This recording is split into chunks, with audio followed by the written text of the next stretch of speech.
Ser Rodríguez Rodríguez pues es una arquitecta de El Salvador, hizo su maestría de máster en la línea de innovación tecnológica aquí con nosotros, 2 cursos, bien, 2, casi 3, y su maestría, su trabajo final de máster fue sobre el análisis de ciclo de vida de unas tipologías de edificios prefabricados, fundamentalmente con tres materiales que son los que ella intenta analizar desde el punto de vista de la repercusión en el análisis de ciclo de vida.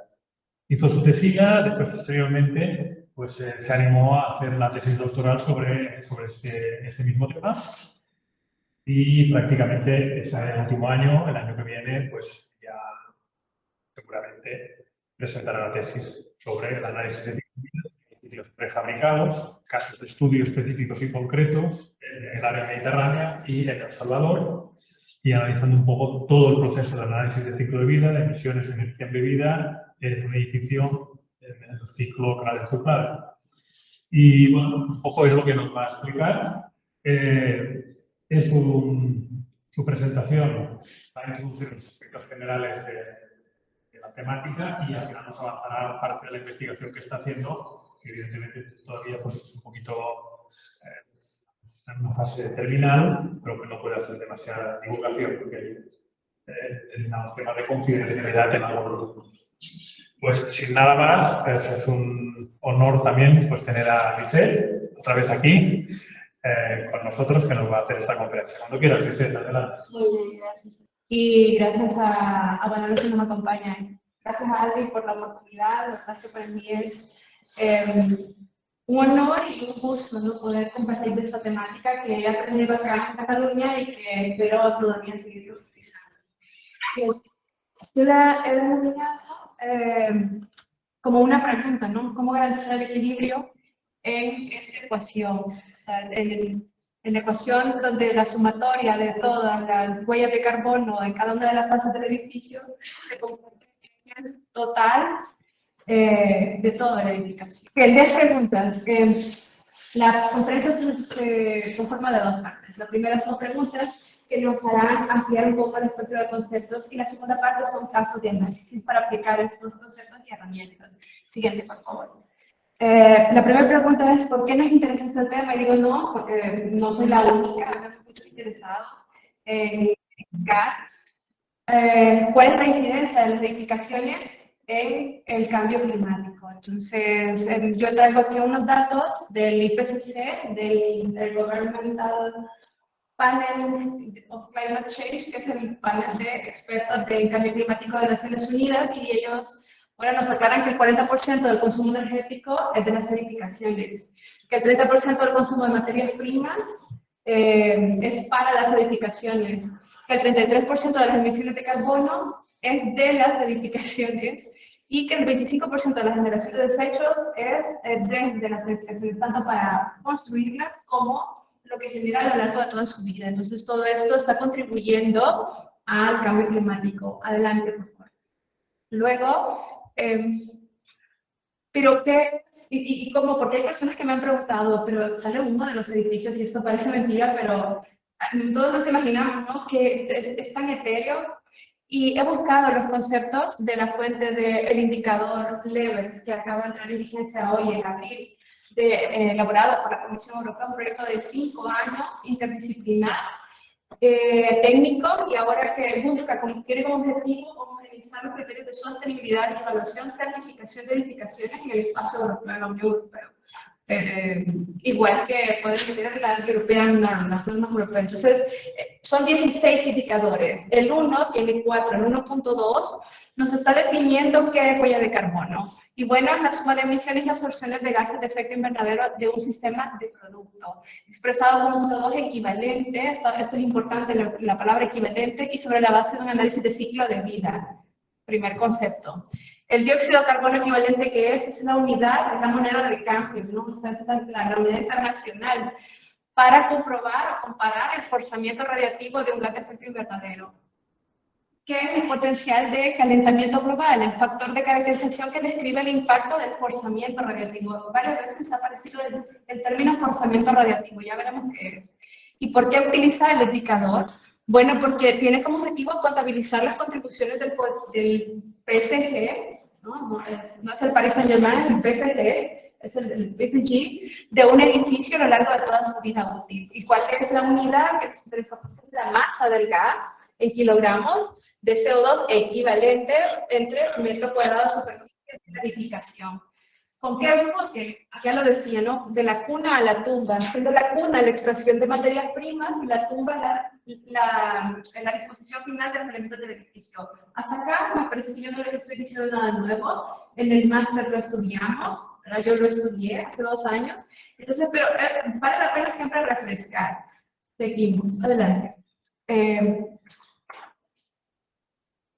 ¿Qué es el conocimiento radiativo?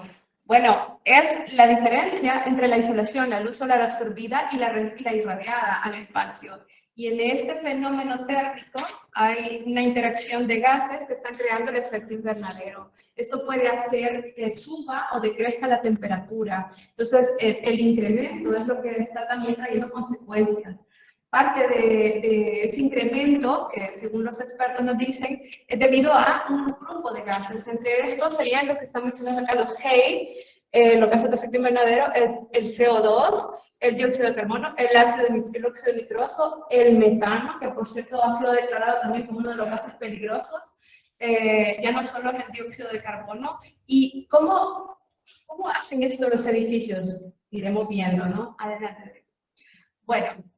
Esto ha sido, en menos de 3 siglos, ha sido gracias a la actividad antrópica, o sea, la actividad de nosotros como humanos, todo nuestro debe vivir y obviamente necesitamos las edificaciones para ello. Entonces ha habido un incremento de casi el doble, pasó de 280 partes por millón en 1750 y con la revolución industrial esto se aceleró. Luego vino el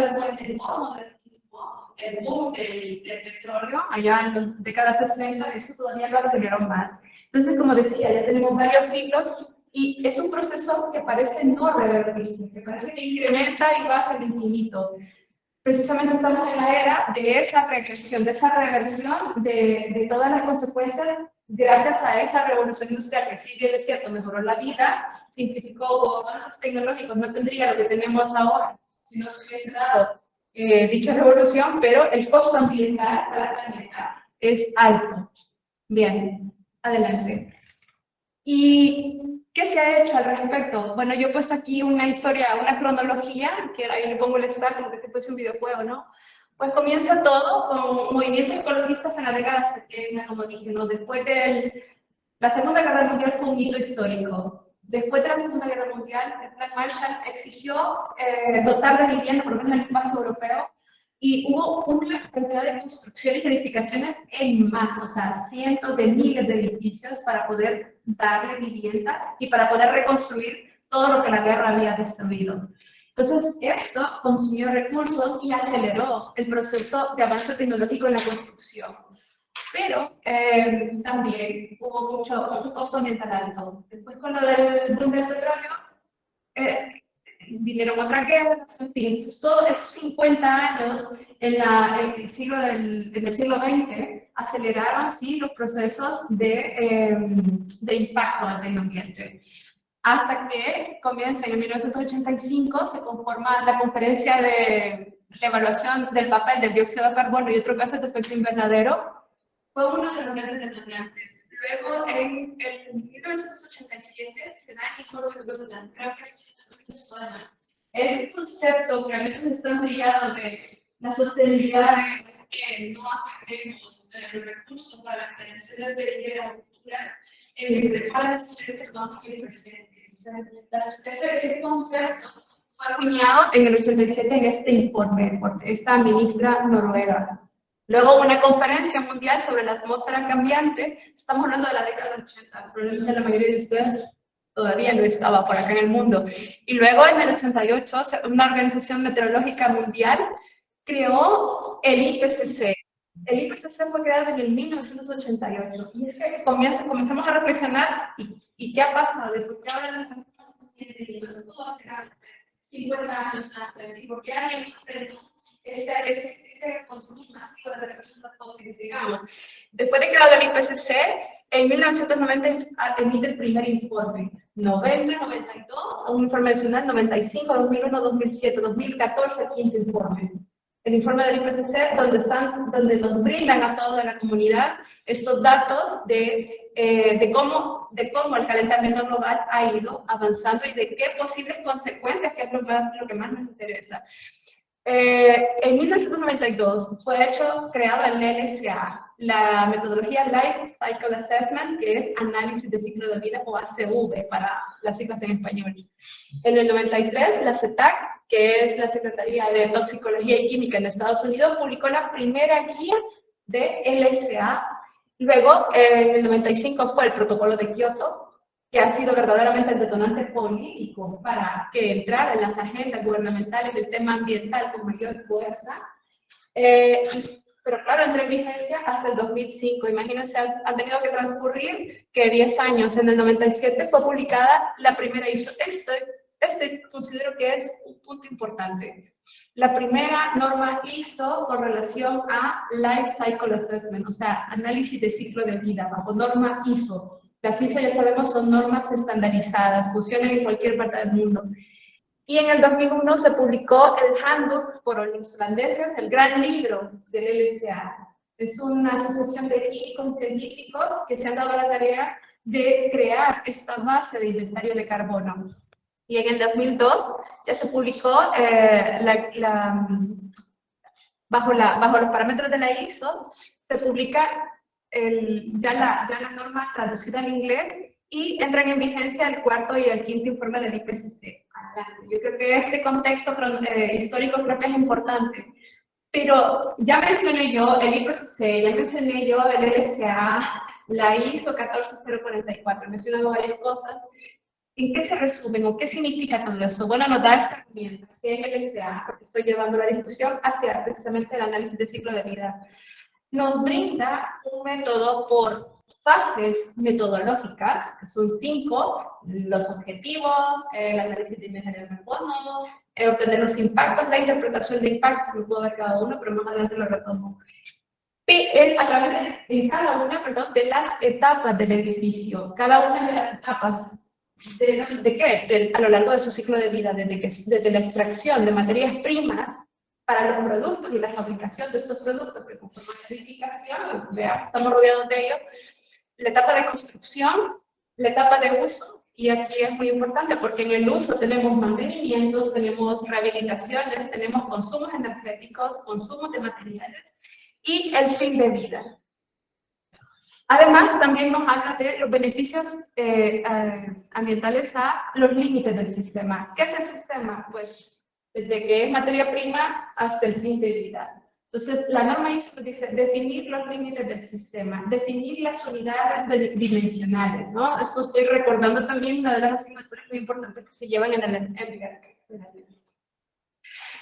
Y bueno, ¿bajo qué enfoque? Ya lo decíamos, de la cuna a la tumba, pero yo tacho eso y precisamente sobre lo que quiero, el mensaje que quiero dejar, ¿no? ¿Por qué a la tumba? ¿Por qué al botadero municipal? ¿Por qué al landfill? ¿Por qué cuando derruimos ya un edificio y no sirve, lo derrumbamos, hay que cambiarlo, tiramos todo como desecho? Precisamente esa es la reversión que se pretende o que se está estudiando, ¿no? Tornar a la cuna nuevamente y hacer un círculo virtuoso y no vicioso, o sea, ir de la cuna a la cuna y no de la cuna a la tumba. O sea, yo terminé mi vida y vuelvo a nacer, en palabras coloquiales, ¿no? Es importante, y esto lo dice, no lo digo yo, lo dice Level 2.2, es importante estudiar los diseños que faciliten la futura reutilización y reciclaje al final de la vida útil. He tomado este esquema donde vemos que todo comienza en la extracción de elementos derivados del petróleo, ¿no? Si lo vemos, todos los polímeros que nos rodean, andamos, incluso nos vestimos con polímeros. Vienen de acá, el recurso fósil no renovable, y termina en un botadero. Pues esto es lo que ya no puede ser. Esto no debería llegar acá, sino que debería comenzar una circularidad, ese círculo virtuoso. Adelante. Bien, ¿y qué método y enfoque se utiliza? Hemos visto el enfoque. Cradle to cradle, no grade, no cradle to grade, sino que cradle to cradle, de la cuna a la cuna. Bien, las etapas de vida, el enfoque cradle to cradle, aquí estamos viendo en color rojo todo aquello que nos sirve. Tenemos, si bien es cierto, todos los gases de efecto invernadero de los indicadores de impacto ambiental, pero el más significativo, la unidad de cambio, sería el CO2 equivalente. Y acá viene la materia prima o el oro del proceso, ¿no? Que es el inventario de carbono. Los datos que nos harán conseguir resultados de las edificaciones. Entonces aquí tengo tres, que con ellos se ha trabajado. El Bath University en el Reino Unido ha lanzado una base que es pública, también he trabajado con ella. También el ITEC, que tiene una base de datos muy potente y una herramienta muy poderosa, el TCQ GBA, el Instituto de Tecnología de la Construcción de Cataluña y la base de datos de Ecoinvent. Actualmente, justo este año, han lanzado también una afiliación con Ecoinvent, que está en Suiza, ¿no? Bien, Reino Unido, Cataluña, y acá tenemos Suiza, ¿no? Son productores, grandes agentes productores de datos para el análisis. Bien, y ahora Levels, que nos viene a facilitar un poco más el trabajo a los técnicos. El indicador 1.2 siempre nos dice que nos indica el amplio espectro donde podríamos trabajar como arquitectos, de todo tipo, diseñadores, rehabilitadores, de todo tipo, ya somos arquitectos en muchos ámbitos. Entonces, en tres grandes niveles: el nivel conceptual, o sea, cuando estamos en el anteproyecto; el nivel detallado de construcción, que ya es sobre la base de cálculo y simulación, el proyecto ejecutivo; y el comportamiento según el uso. Este es más difícil porque indica, nos requiere mediciones y monitoreo constante. En este nivel, no digo que no se esté trabajando, que no hayan empresas que lo hagan, de hecho hay muchas empresas dedicadas solo a ello, pero no es la práctica. Generalmente la profesión exige crear el proyecto ejecutivo, hacer todos nuestros análisis, que se construya, y eso fue todo. El arquitecto solo regresa a tomar las fotografías para llevarlo a una bienal, eso es todo lo que hacemos. Pero no lo monitoreamos, no verificamos ya en el largo plazo, y cuando hablo de largo plazo son décadas.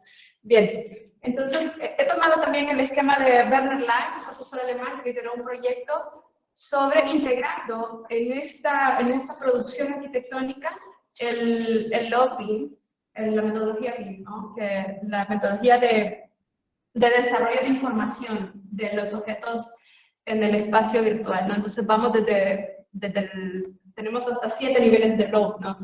Hasta que llegamos incluso hasta la construcción. Bien, adelante. Y Lang y su equipo también resumen todo este proceso que he estado comentando en estos esquemas muy bonitos.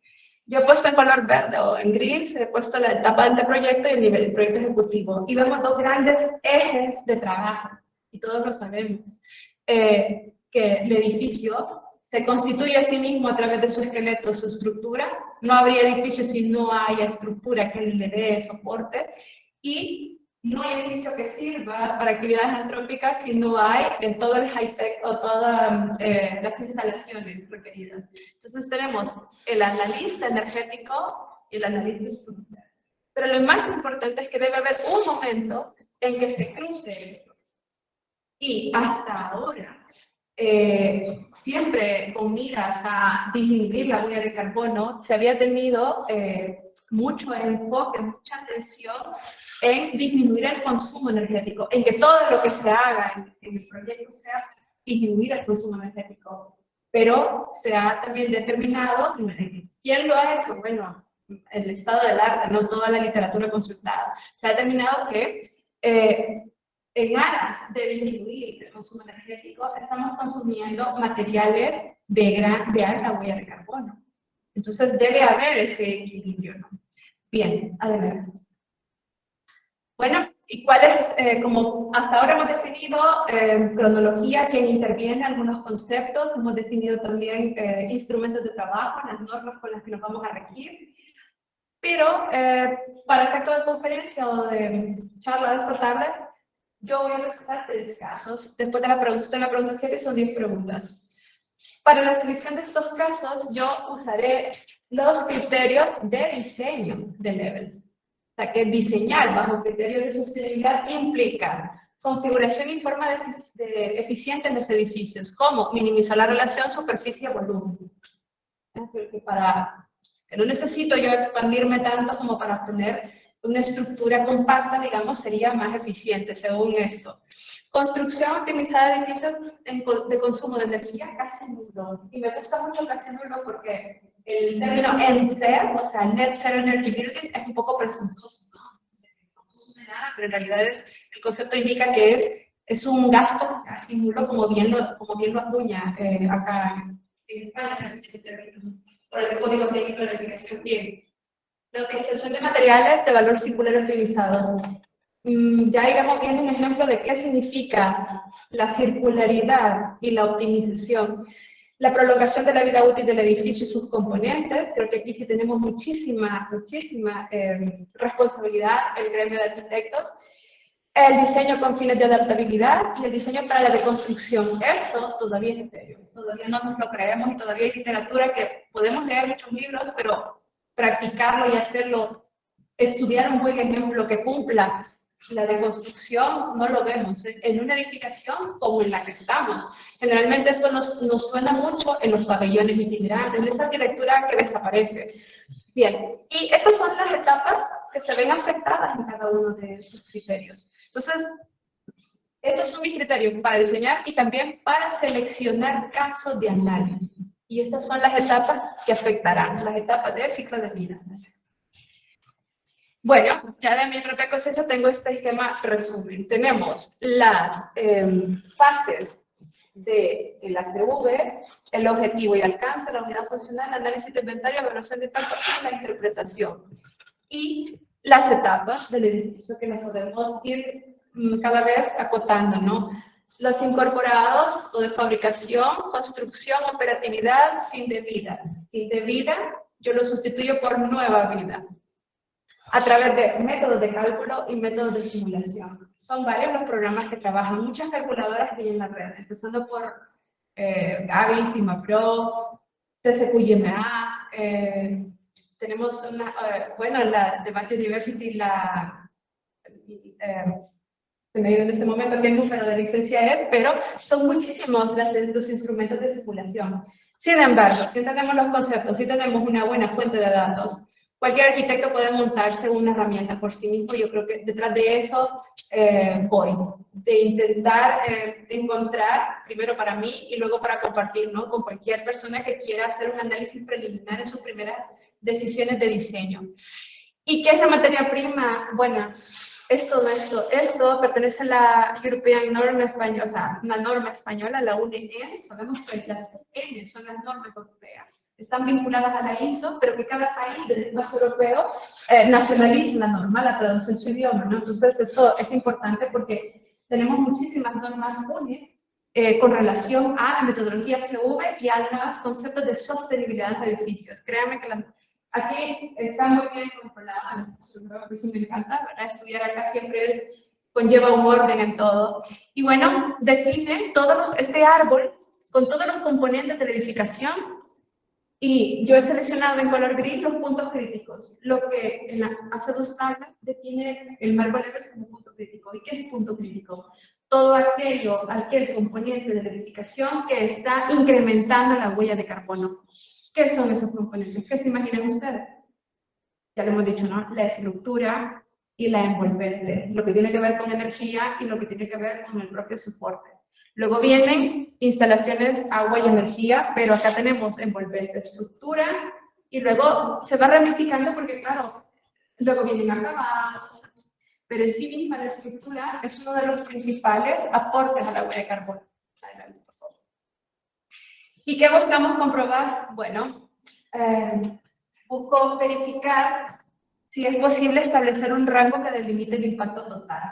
Poco a poco, que en la medida que el tiempo avanza y el marco Level se sigue aplicando, las autoridades, al menos es lo que explicaron en la conferencia de la presentación del marco, esa conferencia está abierta, la pueden ver.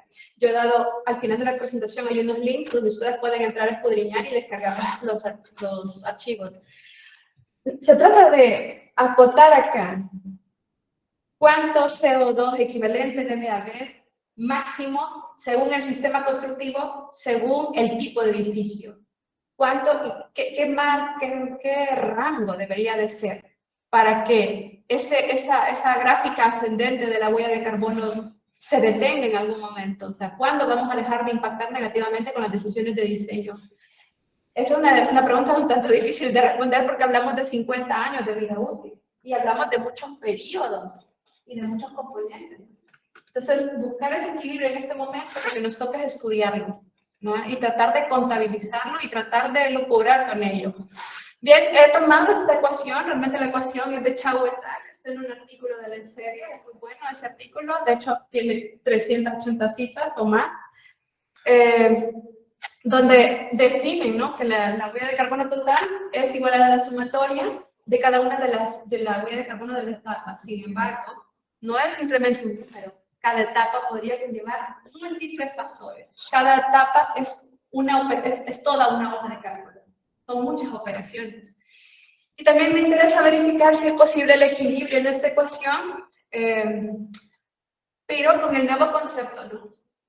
Nueva vida. Con el cradle to cradle, no con el cradle to grave, no de la cuna a la tumba, de la cuna a la cuna, con la circularidad. ¿Okay?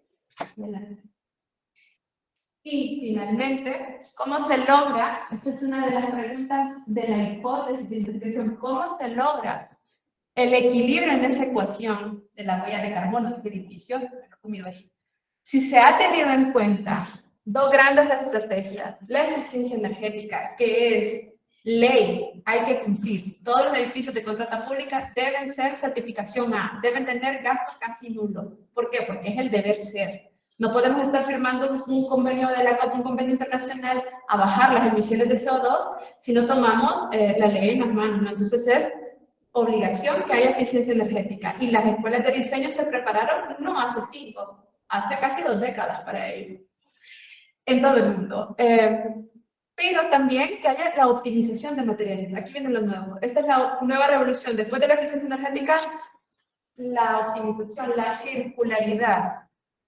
Entonces, ¿cómo se logra el equilibrio con estas dos estrategias? ¿Cómo? Bueno, yo misma respondo con una respuesta que espero comprobar. Diseñando para la reconstrucción. Porque, ¿qué quiero decir? Si me regreso al anterior. Sí. Si recordamos, si yo controlo, he dicho, soy aquel en la operatividad, yo soy eficiente, consumo de poca energía. Yo en la construcción soy eficiente. Yo en la fabricación, bueno, la Holcim nos dice que ha logrado disminuir al 50% la huella de carbono por cada bolsa de cemento. Entonces, todo el mundo es eficiente. Pero cuando hay que derribar el edificio, desaparecemos todos. Ahí estaremos los profesionales.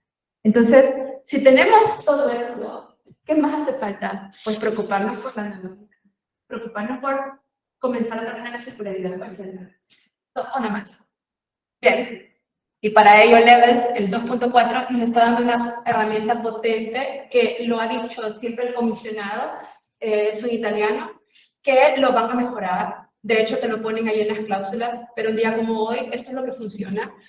Facilidad de desmontaje, facilidad de reutilización, facilidad de reciclaje. Son los aspectos generales del diseño para la deconstrucción. Y ahí, bueno, ya podríamos ver, ¿no?, que los elementos y sus partes sean independientes, que no estén unidos, que ya no diseñemos el edificio tipo field pack, que ven donde tomamos el zumo, la cajita donde la leche, estos que traen aluminio, que traen polímero, que traen papel. El edificio no puede ser ya un Tetra Pak, ya no.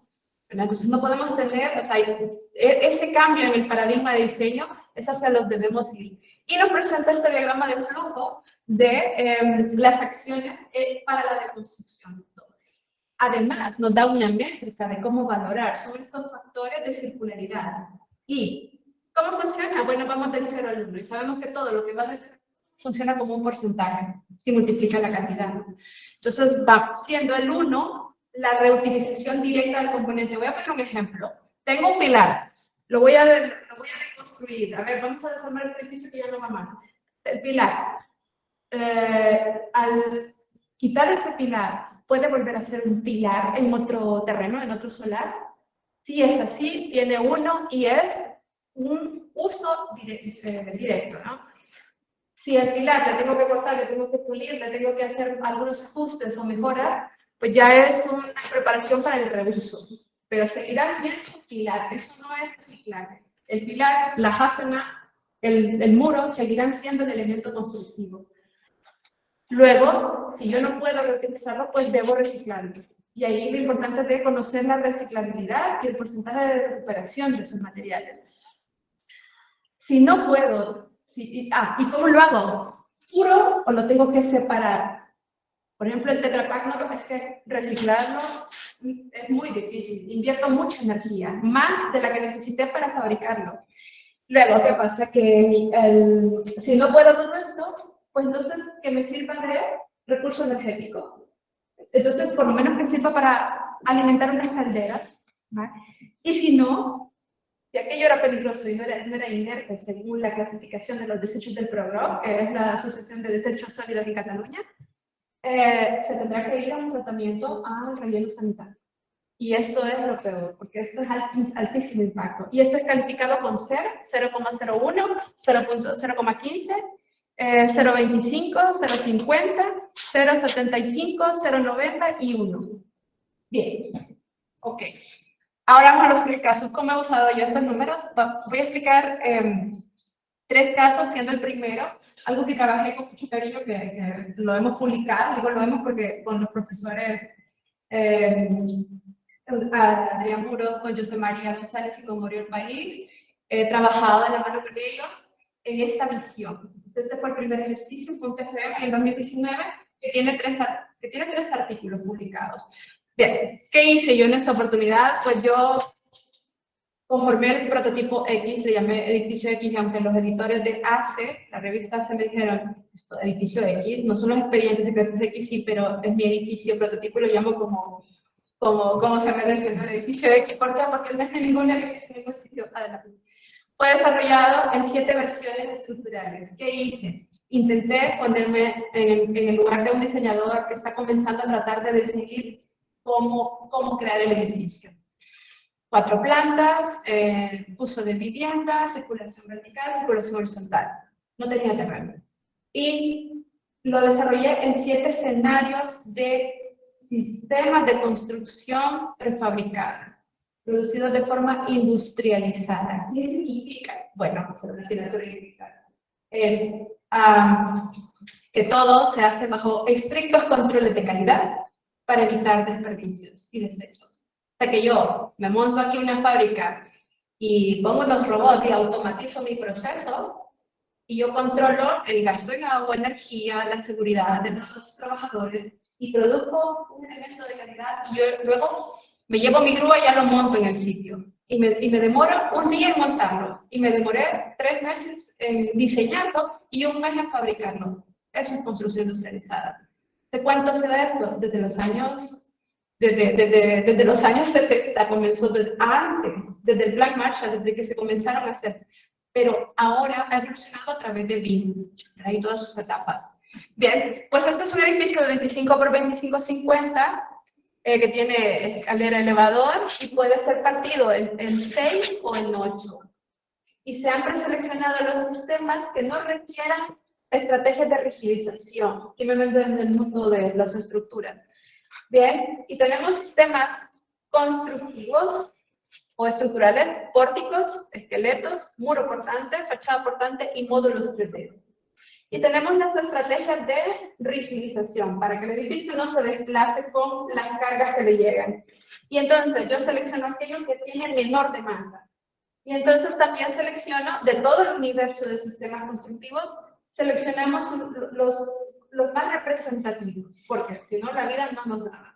Entonces tenemos 7 escenarios para el edificio X. 2 de pórticos, hormigón y acero. Entonces tenemos un número correlativo, una letra que corresponde al sistema estructural, pórtico, muro, 3D, y el mix es de mixto. Hormigón, acero, madera.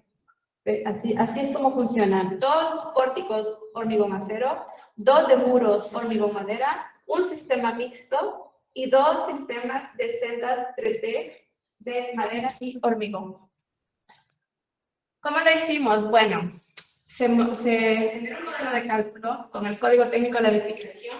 Es un arquitecto muy técnico el que se forma en estas latitudes y me agrada mucho ello. Entonces, son capaces de calcular y preestimar su estructura. Hacen uso de todos los factores de carga, de todos los coeficientes de simultaneidad y se genera el modelo de cálculos. 6 escenarios de carga para estado de límite último y límite de servicio. Y con el uso de la sobrecarga de uso de vivienda. Y luego, pues nos montamos otro modelo para redimensionar. ¿Y cómo era? Bueno, como un estado de cargas, lo que hacemos es buscar secciones útiles. Bien, entonces los cuadros amarillos nos están dando ya las áreas requeridas. Quiero decir que acá también hay un predimensionado de cimentación para una misma capacidad de carga de suelo. ¿Por qué? Porque sin la cimentación no teníamos todo el muñeco completo. Entonces tenemos todo, los muros, los forjados, los pórticos, etc. Adelante. Para ir a los catálogos de esos fabricantes que trabajan con robots, a ver, a seleccionar las secciones para armar nuestro edificio, en esos 7 escenarios. Y esas son todas las posibilidades. Los pilares bandera, los sistemas metálicos, las células 3D, el universo. Y luego vamos viendo los edificios. Tenemos al primero, allá podemos darnos una idea, ¿no? Pilares de 50 por 50 para 4 plantas. Placas alveolares para forjados. ¿Y qué vemos acá? Vemos que en la planta está en gris las circulaciones verticales, la circulación horizontal en azul y en amarillo el uso de el área útil. No, me encanta esta revista, me parece una fiesta.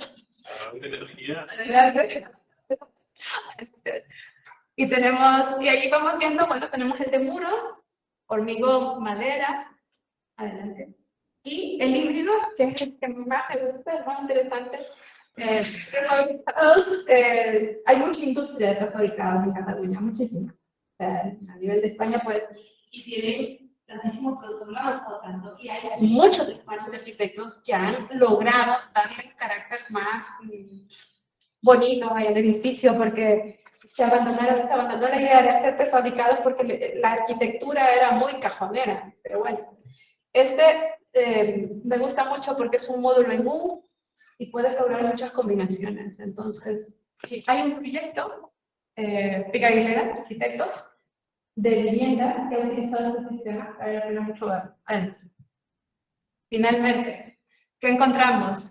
Que para el mismo edificio, para el mismo solar, para el mismo terreno, capacidad de carga, tengo yo esta huella de carbono. No hubiese tenido este resultado si no tengo la estructura.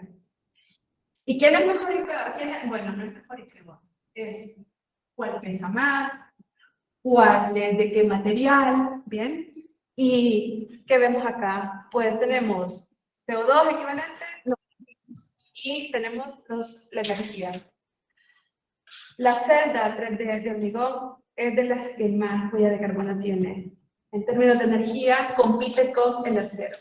La energía de fabricación del acero es brutal, pero es 95% reciclable. Entonces, la recuperación o evitar impactos al final de vida, el acero puede ser más campeón que el resto de sistemas. ¿Vale? También se hizo un análisis de los impactos por transporte. ¿Por qué? Porque las maderas no las he tomado de Cataluña, sino del País Vasco. Y estamos a 1000 kilómetros. Y por tanto yo quería saber qué tanto impactaba. Bueno, ¿qué encontré? Bueno, cosas interesantes. Estos dos. Por ejemplo, tenemos que el impacto por fabricación es bien alto, el de transporte no, en el hormigón y el de módulo 3D. Y en madera tenemos lo opuesto. ¿Por qué? Porque si sale un furgón o un transporte masivo con muchos materiales para los pórticos, yo lo lleno de cosas y aprovecho el flete. Pero cuando yo me monto una celda de madera, aquello pesa poco y lo que estoy transportando es aire. Entonces, entre más liviano sea y más volumétrico sea, el impacto por transporte es mayor. Adelante. Y luego, la CV me exigía a mí etapa de la interpretación. ¿Cómo interpreto? Aquí habrá millones de kilogramos de CO2, pero esto creo que a nadie le interesa, ¿no? Entonces, pero sí ver los porcentajes que representan uno con relación a otro. ¿Qué vamos a ver aquí? La aplicación de 3 conceptos de la norma UNE. La reversibilidad, la durabilidad y la funcionalidad, que merece la pena decir también que cuando llevé a Centroamérica, a la universidad donde yo trabajo, pues llevé el término reversibilidad, había un sector de ingenieros civiles que se quedaron como un signo de interrogación. ¿Pero qué me dice? ¿Qué se inventa? Y yo digo, no, pues mire, le recomiendo que alguna vez en la vida lea la norma UNE. Sí, porque la reversibilidad es la capacidad de recuperar el estado o condición inicial de ese elemento constructivo. Y entonces tenemos un alto potencial de evitar impactos por reversibilidad, por durabilidad también, porque le hago menos mantenimiento. Y este sí es un concepto que ya también, gracias al profesor Oriol, la funcionalidad, evitamos impactos, sí, porque no hay peor cosa que un edificio abandonado que no le sirve a nadie. Ahí está teniendo muchísimo impacto. Mucha materia que no sirve, que se desmejora, que al final hay que derribarla. Las filas son reversibilidad, durabilidad y funcionalidad. He señalado los máximos, los valores máximos en amarillo y los valores mínimos en anaranjado. ¿Por qué es positivo los máximos? Bueno, porque son conceptos positivos. Posibilidad de evitar impacto. Entonces, veíamos que el que más impacto tenía era la celda 3D de hormigón, tiene más reversibilidad. Aquello durará no 50 años, probablemente 5 veces 50 años, si no es que más. A diferencia de sistemas más vulnerables, más ambiental, mejor, desde el punto de vista ambiental, mejores como los muros de CLT de madera, pero que en el tiempo aquello requiere un poco más de tratamiento. Bien, adelante. Y bueno, aparte de las conclusiones de lo que llegamos, esta frase me gusta decirla porque nunca habrá un sistema mejor y uno peor. No hay sistemas mejores porque, claro, aquí es como, si das esta conferencia frente a un montón de fabricantes, todo el mundo buscará que digas que el producto tal es mejor, pero no se trata de eso. Se trata de hacer un análisis objetivo. Y por supuesto que la construcción industrializada disminuye el tiempo y los desechos. Y bajo esos criterios es sostenible. El anteproyecto estructural y el predimensionado que se ha hecho ante carga gravitatoria, que hay que decirlo, no lo hemos empujado ni con sismo ni con viento, es una muestra representativa para una evaluación, para tomar decisiones, por ejemplo, donde proyectos de la universidad, o primeras etapas del proyecto. Si me meto en un concurso y me dicen es que tienes que cumplir el tema de sostenibilidad y circularidad, no sé qué, pues este es un buen método para evaluar. Pero recordando una cosa, un proyecto ya ejecutivo requerirá de muchos más aditamentos y componentes que lo mantendrán estable. Es el caso de las zonas sísmicas. Bien. El peso no es el indicador al 100% de CO2. Porque si vemos cuando hacemos números decimos kilogramo por metro cuadrado por kilo de material, que es como trabajamos en las bases de datos, vemos que, claro, el hormigón saldrá perdiendo el fuego, ¿no? Pero no es así, porque el acero pesa muy poco, es el más denso, de hecho. Pero si al final sacas el balance de todos los pesos, controlas con las densidades, te sale que el hormigón es el que pesa brutal. No necesariamente es el que tiene mayor huella de carbono. Aquí vemos el edificio equiparable. ¿Para qué sirven este tipo de ejercicios? Para ver tendencias. Podemos ver que en un sistema porticado el acero es casi el doble, que en un sistema de muros el hormigón es casi el doble de la madera, que en un sistema de 3D el hormigón es más del doble que la madera. Vemos estas tendencias. Veo en términos de impacto ambiental, huella de carbono, pero también el análisis anterior es importante. La recuperabilidad, no la recuperación, el impacto es irreversible, sino la posibilidad de evitar impactos a futuro. Muy bien.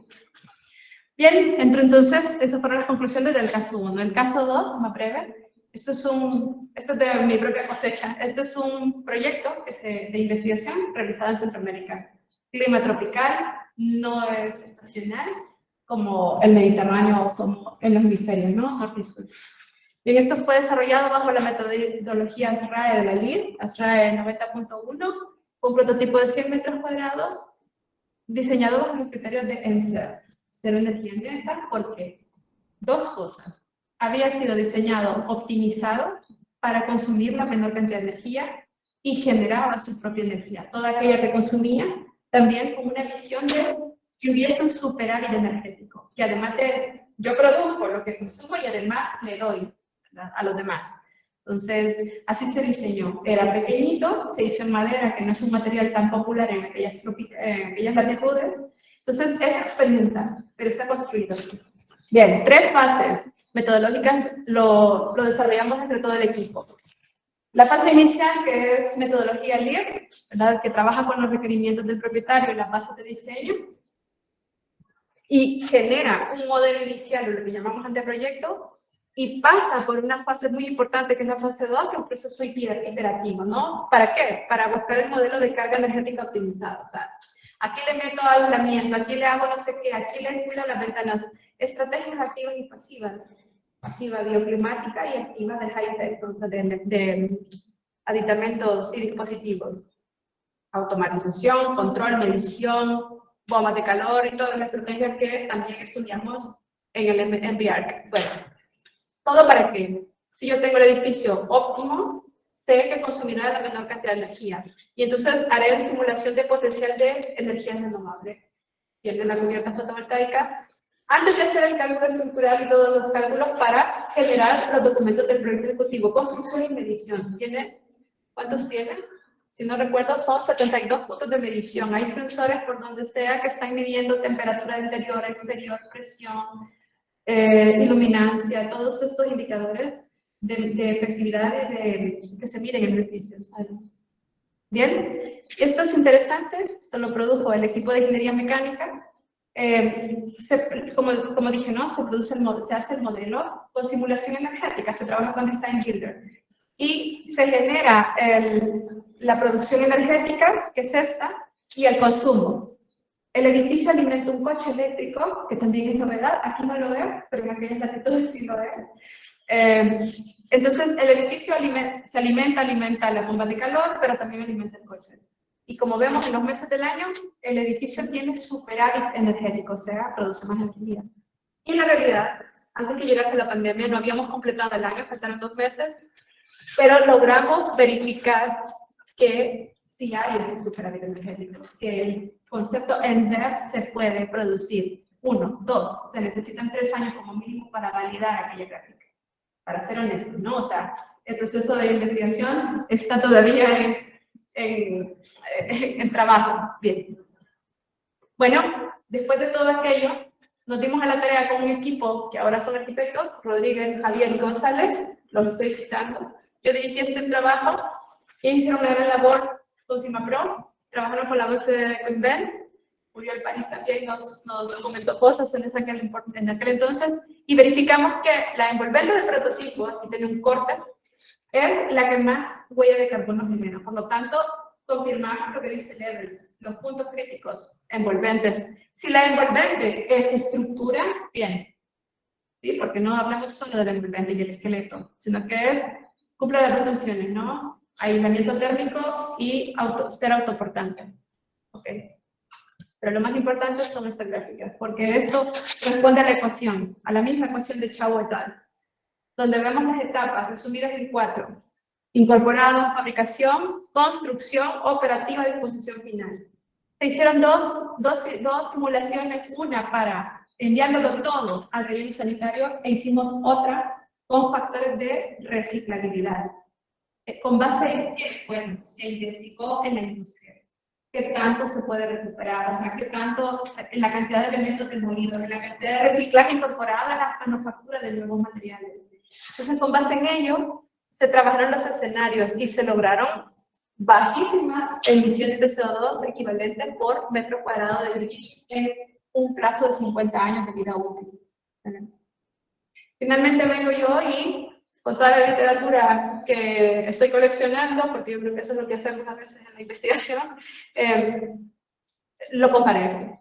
Y entonces, hay un prototipo en Japón, que también tuve la oportunidad de visitar, en un centro de investigación. Construyeron bajo criterios Passive House, no trabajaron con LED, nosotros trabajamos con LED.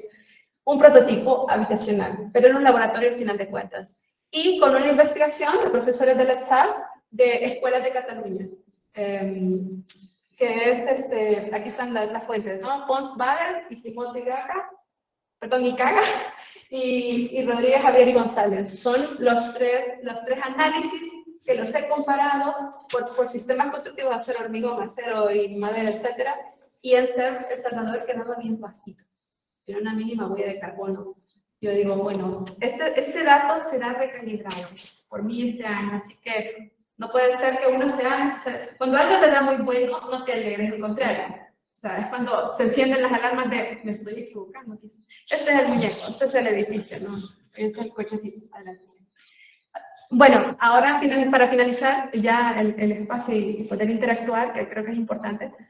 Bueno, hay 3 casos que en la investigación actual, ¿no? Que están todavía en proceso de análisis. Solo diré que son sistemas híbridos, ninguno es puro, no es que todo sea de madera, hormigón o acero, pero sí hay un fuerte componente en la estructura o punto crítico de madera, hormigón y acero.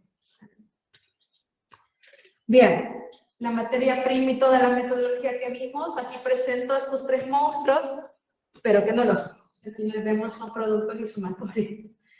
Al final son modelos de cálculo. En color amarillo lo que quiero mostrar es que en color amarillo es todo lo que tiene fórmula. Y en blanco todo lo que requiere input. Y este modelo se simplificará mucho más para que le sirva a los alumnos de arquitectura del mañana o a los profesionales que quieran trabajar haciendo un análisis de ciclo de vida un poco más comprimido. Es una calculadora al final de cuentas. Cada uno de los edificios ha generado.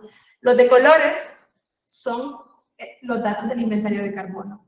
Pero lo más importante, y como dije, la materia prima de un análisis la constituye el edificio y los componentes. Cuando analizo casos, mido lo que otros han decidido. Pero cuando yo estoy decidiendo en mi proyecto, yo meto números y estoy viendo qué me está dando. Está resumido en 5 componentes: cimentaciones, estructura vertical, horizontal, escalera y envolventes. ¿Qué le hace falta? La otra parte, ¿no? La que veíamos cuando dije de la UNED, las instalaciones y los acabados. Bueno, este es el análisis de inventario para esta fase de trabajo, tendrá otro después. Esta es la de Valle University, tenemos los factores ICE es inventario de carbono, y tenemos los factores de circularidad de Leves 2,4. Perdón si mareo con tanto número. Pero a ver, parte del análisis es entender que datos no se trata de, mira, entre 0,8 y 0,2, bueno, me quedo con 0,2 y reflejo números bonitos. No, pues no. A ver, los ingleses que han hecho, y hablo de universidad, más objetividad. La mayoría de los datos se han convertido a CO2 equivalente, significa que no solo es dióxido de carbono, sino también hay metano también. Importante. El almacenamiento, el storage del dióxido de carbono por la madera, es decir, claro, la madera viene de fuente renovable. Yo planto un árbol total para mi material de construcción, y si dejo ahí, bueno, seguirá creciendo, ¿no? O vuelvo a plantar otro, no pasa nada. Yo extraigo el petróleo para generar polímeros y ya los dinosaurios ya se murieron para generar ese petróleo, o sea, así baja mucho. Entonces, el almacenamiento del secuestro de carbono de las maderas no se ha tenido en cuenta en esta base de datos. Ecoinvense que la tiene. Y el porcentaje de reciclaje en los aceros ronda alrededor del 59% por lo menos en la Unión Europea. Esto es importante porque yo puedo entonces extrapolar esta data al espacio europeo, porque debo usarlo solo en Reino Unido. También esta base cuenta con datos mundiales. Aquí comienza a haber una dispersión en los datos que en un análisis serio debe tenerse en cuenta. Este análisis de sensibilidad. Bien, y cuando procesamos todas aquellas tablas llegamos a eso. Comenzamos. Este es el peso por metro cuadrado de los edificios. El peso siempre es un indicador porque es mi moneda de cambio para pasar de peso a CO2. He trabajado con densidades, con volúmenes y obviamente con todas las mediciones. Y tenemos acá el incorporado por metro cuadrado. ¿Qué vemos? Bueno, una tendencia, ¿no? Simplemente primero, segundo, tercero. Aquí tenemos, ¿por qué? Porque probablemente pese más, pero ¿qué quiere decir? Que esto puro acero, no, aquí hay acero, aquí hay acero, aquí hay acero, y muchísimo. Aquí hay hormigón, aquí también. Cimentaciones, primer nivel, porque las maderas en zona húmeda, no sé qué, hay que levantar, hay que elevarlas, ¿no? Veamos el ¿cómo se llama? Rascacielos de madera, hay un libro muy bueno. Todo proyecto comienza como mínimo, porque hay que estabilizarlo. Y lleva, amigo, para estabilizarlo al empuje lateral. Recordemos que el peor enemigo de la estabilidad, ante carga gravitatoria, si yo peso más, soy estable. ¿Sí? El peso, la masa. A menos que comience a tirantar. Y no voy a tirantar con Mario. ¿Con qué lo hago? Con ácido. Muy bien. Adelante. Y bueno, también me interesa mucho saber qué tienen, qué pesa más que quién y por qué. Este es de los pesos. ¿Qué vemos? Siempre prestamos atención al mínimo y al máximo, siempre. Vemos que las estructuras horizontales, ¿cómo pesan? Con independencia del material. Pesan muchísimo, porque las tres edificaciones llevan un hormigón. Así lleven madera o acero, recordamos, hay que estabilizar. ¿Por qué? Hay un concepto estructural. El diafragma, el efecto diafragma, los forjados hacen el efecto diafragma, que significa plano infinitamente rígido e indeformable, que distribuye los esfuerzos o las tensiones a todos los elementos verticales y garantiza que todos los elementos verticales se muevan en la misma dirección. Es el concepto básico de estructura. Adelante.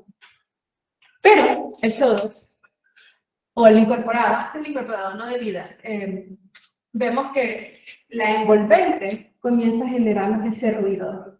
Pero ¿qué pasó si pesaba más? No, pero la envolvente tiene los ruidos.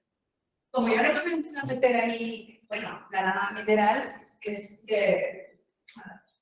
no es que la fuente sea de renovable, es que yo, para convertir aquel mineral en un material de construcción, pasó por un ciclo de consumo energético e impacto en el medio ambiente, vaya. ¿Verdad? Entonces, no es que yo vaya, por ejemplo, una experiencia rápida. Yo investigué hace 10 años cómo convertir el PET de las botellas de plástico, e incluso reproduje aquí en el ITA, produje las tejitas de plástico, ¿no? Unas tejas planas. Sí, pero ¿qué es más sostenible? ¿Una teja de plástico reciclado de botellas de embalaje para la vida o una teja plástica? Bueno, es que al final, es cierto, es reciclado, comigable, no es cierto, porque yo para transformar el desecho, primero es un desecho, o sea, ¿dónde está la solución? Debo evitar que el embalaje sea un desecho. Entonces, en el diseño está la solución, en el ecodiseño. Bien, pues igual, regreso acá, las fachadas, la envolvente consume polímero, muchísimo, para aislar. Consume sándwich de materiales. Y ahí va metal, ahí va polímero, ahí va no sé cuánto, y es esto. Y ha tocado, por eso las tablas son desmembradas, o sea, este material compuesto, a ver cuántos materiales hay y evaluar qué tanto se puede desligar, porque como no lo puedes ligar, es difícil asignarle un valor de inventario de carbono. Adelante. Y en resumen, ¿qué tengo acá? Tengo el peso y tengo el carbono incorporado. Para los tres casos en los 5 componentes. Cimentaciones, estructura horizontal, perdón, vertical, horizontal, escalar, envolvente. ¿Qué vemos? Claro, esto hace ruido, ¿no?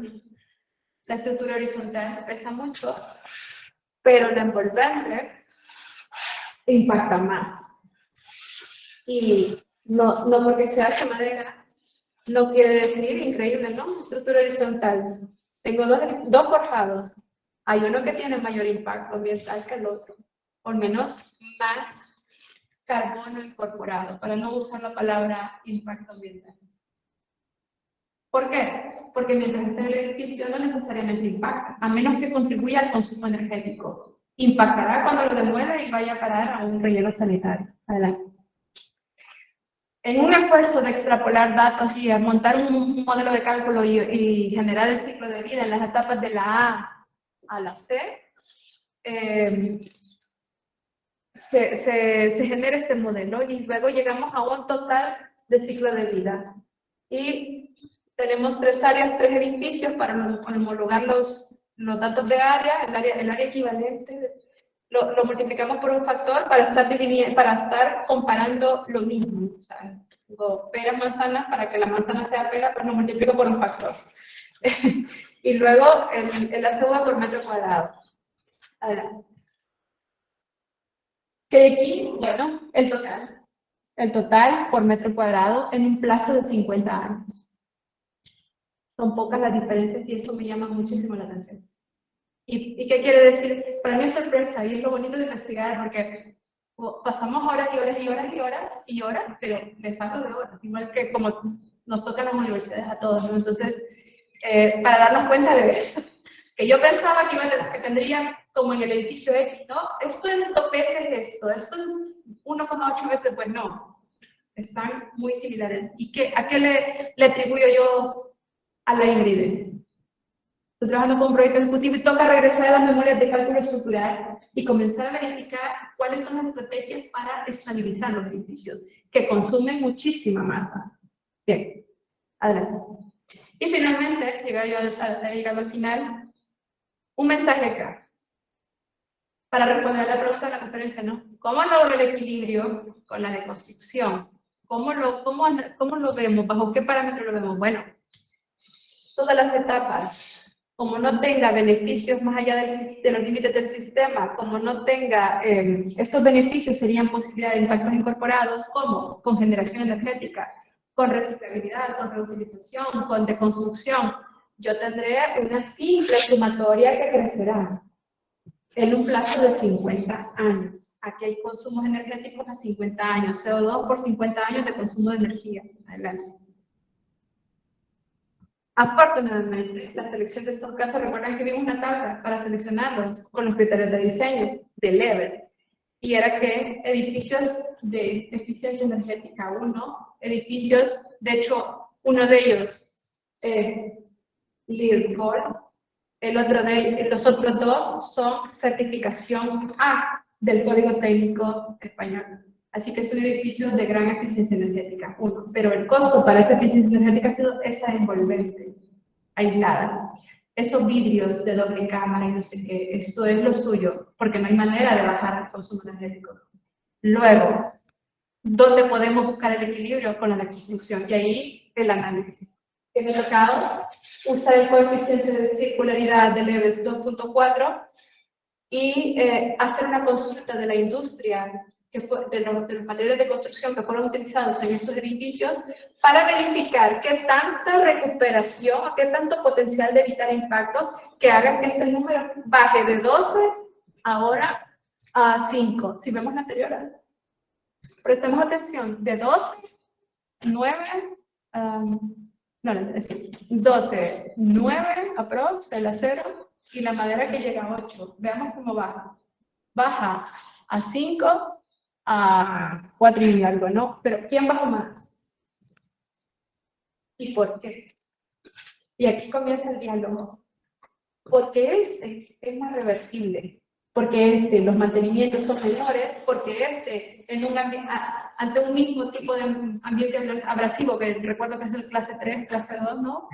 Su comportamiento en el tiempo, su proceso químico, no sé qué, o sea, claro, ya toca ir a otros papers, a otras literaturas para verificar esa durabilidad. Recordemos los 2 conceptos, 3 conceptos: funcionalidad, durabilidad, reversibilidad. Ante todo la durabilidad.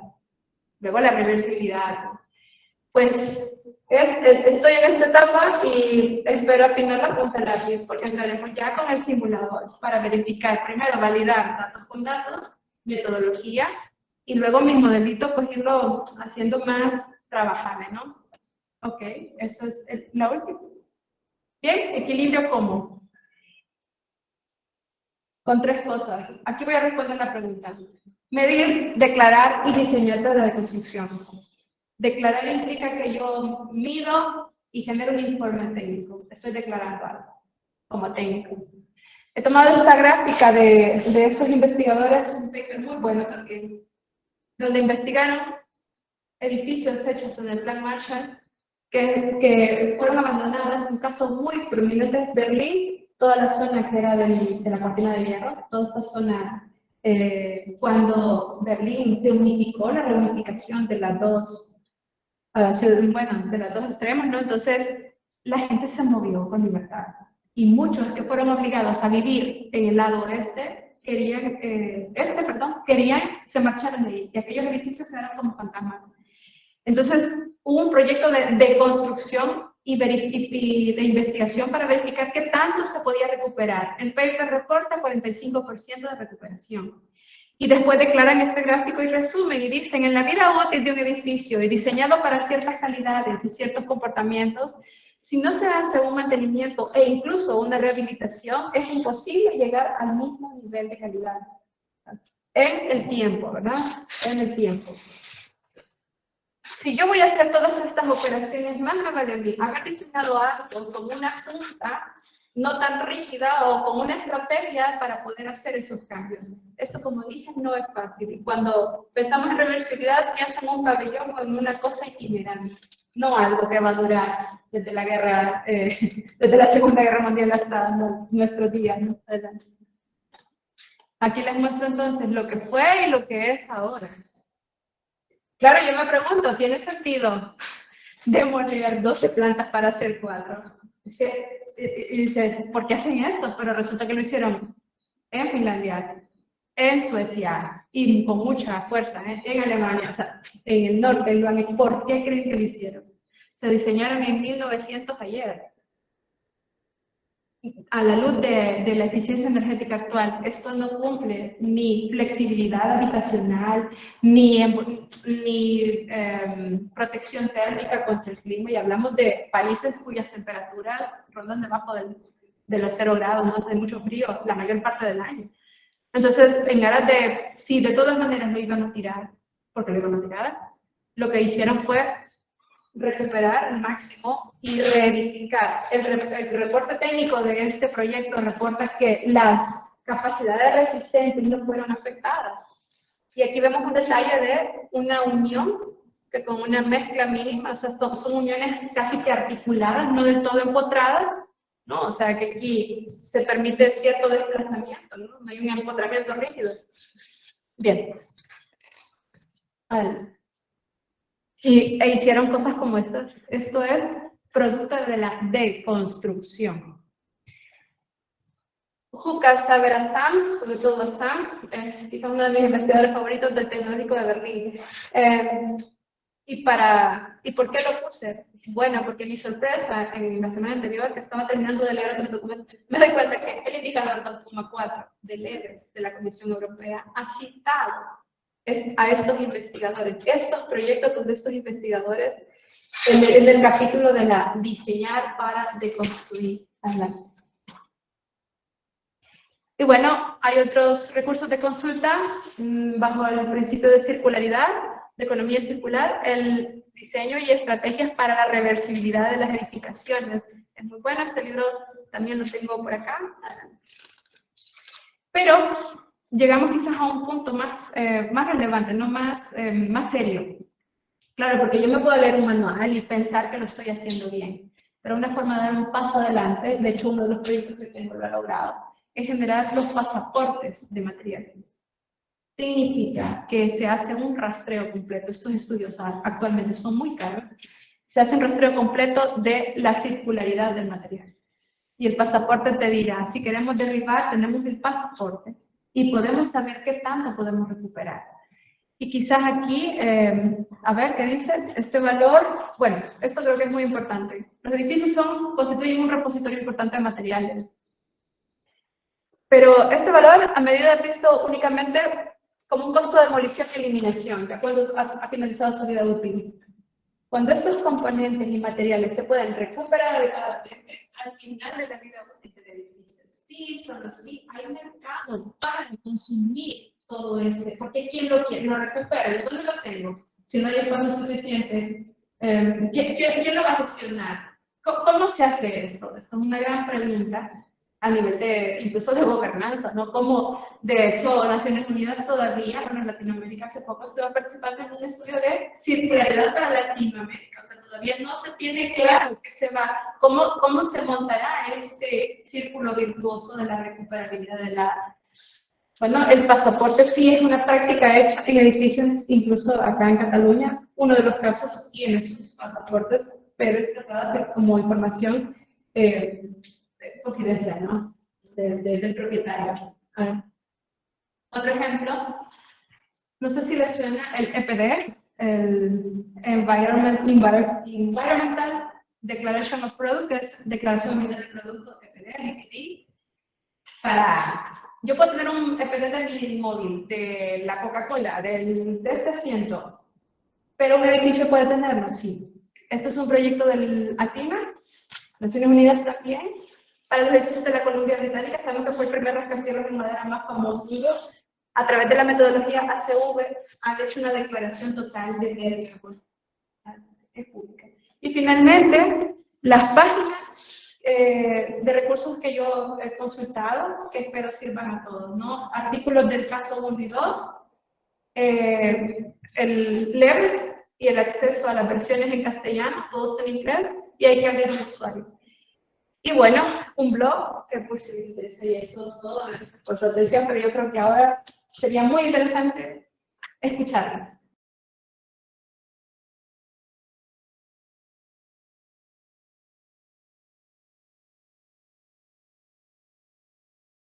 ¿Tenido en cuenta las terminaciones interiores al analizar los casos o esa estructura y envolvente y cimentación? Como lo exige la norma UNE, es todo. No altera el marcador. Vale, solo se ha tenido en cuenta en el caso 2 que he presentado en el prototipo, que si tenía 100 metros cuadrados de construcción. Y se hizo hasta los cargas. Es difícil, no es poco tiempo, no es poca cosa, pero se realizó y uno de los descubrimientos fue que en efecto los puntos críticos no son parte de los puntos críticos. Se generaron unos esquemas de Pareto con los datos para identificar lo que era verdaderamente significativo y siempre recaía sobre el envolvente y estructura. Pero el análisis que tengo ahora todavía requeriría, sí tendrá en cuenta los factores. Estoy en esa discusión de si, ¿cómo lo sabré? Bueno, consultando el estado del arte y verificando qué tan significativo, o sea, haciendo un análisis de sensibilidad, verificar si otros aparatos autores, todos otros componentes realmente generan un incremento en el valor total del edificio. Por el momento, en el análisis que llevo yo de tesis, llevo estructura envolvente, pero como te digo, llegaré acabado sí, porque considero que hay mucha masa y mucho material de baja circularidad que hay que declarar, ¿no? Y en términos de envolvente, siempre, por ahí se me pasó a mí de la presentación, pero siempre es el mismo tipo de terminación exterior. Pues me llama la atención que tenga tanto peso en todas las comparativas, cuando pienso por ahí un envolvente que puede ser un muro de doble capa de ladrillo con cámara de aire, y digo, tanto peso tiene en todo este análisis. Bien, recuerda que, bueno, doble ladrillo con cámara de aire, el ladrillo en sí mismo tiene impactos por fabricación. O sea, para fabricar un ladrillo tienes mucho CO2 de por medio y mucha cantidad de energía. Si el aislante es más que el aire, pues estás ahorrando material. Pero ya en sí mismo, la envolvente en sí, la opaca, el ladrillo, ya tiene su CO2, ¿no? Entonces, ahora súmale si ahí hay material para aislar y si estamos hablando de recursos fósiles. O sea, estos impactos se te elevan. Ahora piensa, ¿cómo podría disminuirse? Si con el aire lo logras, enhorabuena, ¿eh? No sé si lo logras para climas con un delta T de 25 grados. O sea, de pronto tienes 0 y de pronto tienes 25 en una época del año. Creo que necesitará un poco más de aire. ¿Ves? Porque entonces, los casos seleccionados tienen una certificación energética A, o sea, lo top, pero han recurrido a sistemas de aislamiento potentes en espesor y en tipología de material, con unas conductividades térmicas bajísimas, o sea, verdaderamente aislamiento. Entonces, si lo logras tener, perfecto, puede ser que para otras latitudes funcione. Solo hay que evaluar entonces la circularidad del ladrillo para bajar un poco la huella de carbono. Esa duda que tienes, yo te la devuelvo como una provocación a que si vas a investigar sobre envolventes, el componente ambiental lo tomes en cuenta. De hecho.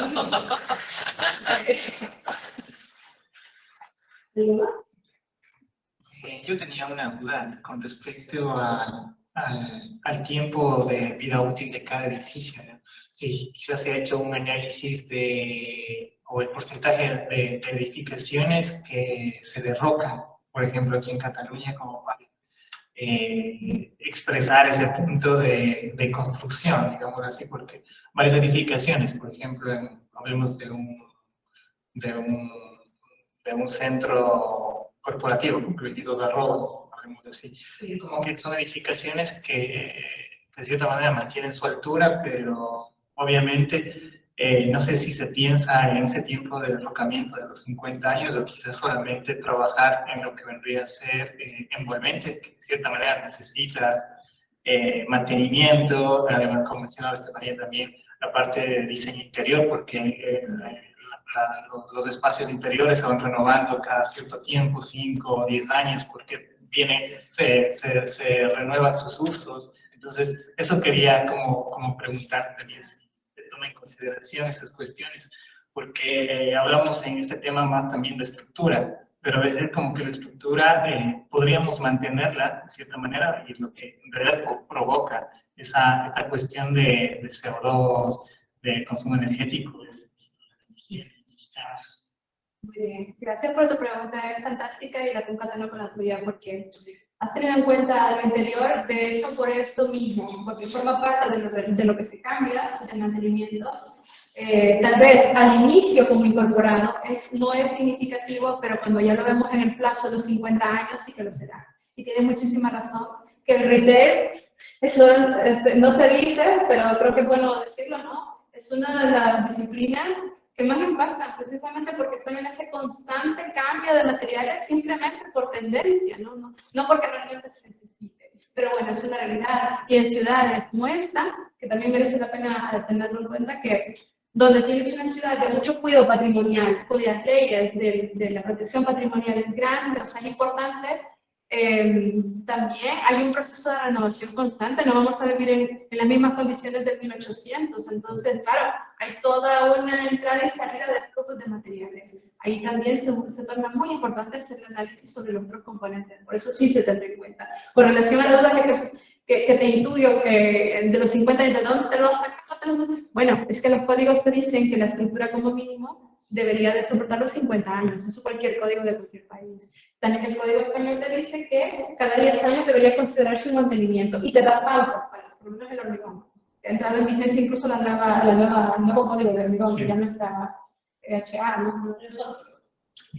Sí. Está renovando continuamente. Pues entonces, ahora, ¿por qué hace Uber 50 años? Bueno, porque va de la mano también con lo que los códigos de diseño estructural te dan y porque es no hablo que a los 50 años vamos a derribarnos todos. Los edificios en Cataluña tienen más de 200. Y estas ciudades europeas, entre más medieval sea, o sea, entre más antigua sea, bueno, aquí fue el antiguo Barcino, no sé, para una cosa en ciudad, el valor patrimonial que hay, material sobre material. Entonces, los 50 años es una proyección, sobre todo para los edificios nuevos. Y tienes mucha razón. Yo creo que más que responderte una pregunta, te agradezco por esa observación, ¿no? Mira, si lo de adentro se cambia, la estructura persiste, o sea, ¿por qué no lo tomas, claro, bajo esa óptica? Pues sí. A mí se me ocurre una reflexión un poco de explicación que es interesante, ¿no?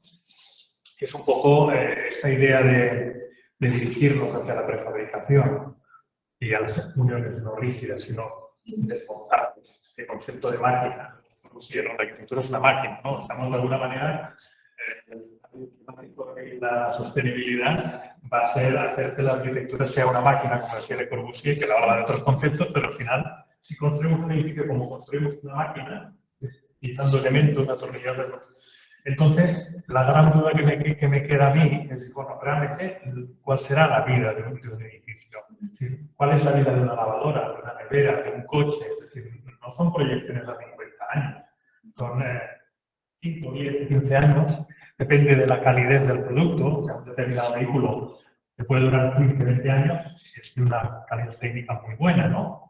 Entonces, un poco, a mí la reflexión que me ha llegado un poco es esta idea de toda esta exigencia de sostenibilidad, de reducir el efecto invernadero, de conservar el planeta, está diciendo que la prefabricación de la arquitectura es la solución, porque controlamos los procesos, controlamos los materiales, y de alguna manera destruimos la arquitectura. Es decir, hacemos máquinas, ¿no? Hacemos edificios que son máquinas, como lavadoras, etc., ¿no? Que en definitiva es la solución económica, pero no es la solución tradicional de lo que es el ejercicio de la arquitectura, que es diseñar un espacio diferente que responde a un cliente. Es decir, siempre van a haber esas dos opciones, ¿no? La arquitectura de masa prefabricada, porque es el hecho habitacional que es necesario, tiene mucha lógica que sea prefabricado, que sea muy eficiente, ¿no? Después siempre habrá la arquitectura mayúsculas, o la arquitectura de valor patrimonial, la singular, que esa, evidentemente, por el motivo que sea, se saldrá de estas vías, porque seguramente serán promociones privadas, no serán públicas, etc. Es decir, que toda esta explicación que nos ha dado Lisa es muy interesante, posiblemente desemboque, ¿no?, en una nueva arquitectura mucho más próxima a la construcción de máquinas. Bueno, de hecho, Lean Construction es una filosofía de trabajo y de diseño más que de trabajo, que he hecho mano de BIM y todo eso, y cada vez todo está preelaborado. Y casi que podríamos decir que vamos, o sea, en aras de mejorar, está conduciendo a una obsolescencia programada. Si lo has comparado con un coche y una lavadora, que tiene una obsolescencia programada, una vida útil determinada, ¿no? Como que caminamos en esa dirección. Pero también ha sacado que, bueno, hay de arquitectura y hay de edificio. Resulta que hay edificios que requieren una constante renovación y que el ser del edificio no es el 100%, y habrá otros, como el Coliseo Romano, que tienen años de ser regenerados, pero que su funcionalidad no es más que esa. Esta semana he estado en Mallorca dando unas conferencias y he visitado el taller de Los Miró. Conocéis, es un edificio que se hizo en el año 56, lo hizo José Visser, que estaba exilado en Estados Unidos, bueno, que construyó su estudio, ¿no? Sistema de construcción tradicional, de ladrillo, las bóvedas, los arcos típicos que hacía Serten en hormigón, elementos muy simples, seguramente no cumpliría ninguno de los parámetros de normativa actuales, ¿no? Y al lado está el edificio que en el año 95, casi 2000, hizo Rafael Moneo como museo de Fundación Miró. El edificio realmente estaba totalmente en rehabilitación. El edificio de Moneo era de hormigón, la fachada de hormigón, había unas cubiertas, unas láminas de agua, estaban, bueno, reformándolo prácticamente toda la parte externa. Era un edificio de hormigón en masa. Paredes de hormigón, sin aislamiento térmico, carpinterías con perfilería de aluminio, de acero laminada, que no es rotura puente térmico. Ya no es puente térmico, ya es fachada. Pero precisamente es un edificio que tiene 30 años y está rehabilitándolo íntegramente, ¿no? En cambio el otro, que tiene ya casi 75, casi 80 años, estaba allí pintadito, bueno, se conservaba bien, ¿no? Gracias a ti, daré los links a quienes están. Editaremos la conferencia, la grabación, la editaremos y cuando la tengamos editada, si te parece, la podemos subir a la Atenea en la asignatura, si la quieren tener. Sí. Bien. Gracias a todos los que están aquí. Muchísimas gracias. Voy a dejar de grabar. Y nada, hasta pronto. Hasta pronto. Adiós. Chao. Giovanna, Jason, Daniel, Valeria, Juan, Claudia, Joana. Hasta luego. Hasta luego, gracias. Chao, gracias. Chao, chao. Gracias.